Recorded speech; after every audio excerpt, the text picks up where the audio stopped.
Управниот одбор на Драмскиот аматерски фестивал го распиша конкурсот за овогодишното јубилејно 50-то издание. Пријавувањето на театарските групи трае до 31 март, пошто ќе следува селекција и избор на учесниците. На собранието на фестивалот, што се одржа во Центарот за култура Бели Мугри, беше разгледан извештајот за минатогодишниот собир на театарските аматери од државата, а се договара и подготовките за организација на манифестацијата за оваа година. Беше искажано задоволство што сите трошоци за организирањето се покриени, а за новото фестивалско издание се бараат дополнителни средства од државата и општината, но и од приватни спонзори и донатори.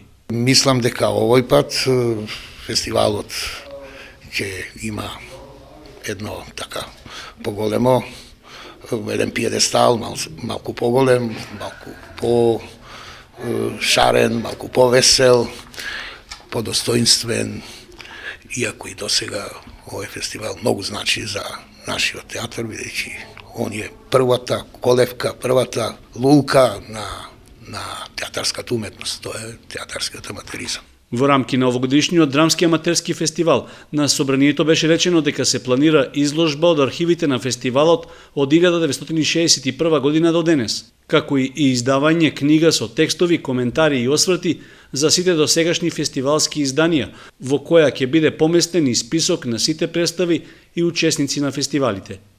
Идеја е да се обнови и драмскиот текст Крал Иби со истата актерска екипа што го изведе во почетокот на 90-тите години.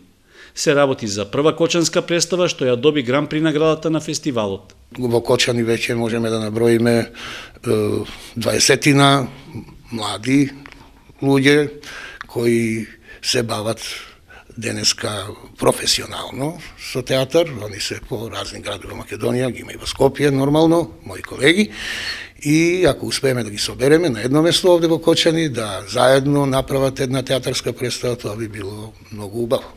Членовите на собранието на ДАФ предложија поголема медиумска и друг вид промоција на фестивалот, како и организирање дополнителни содржини со кои ќе се привлече повеќе публика. И покрај предлогот за можно поместување на терминот на одржувањето, тој и годинава ќе трае 5 дена, а ќе започне во последната седмица на мај.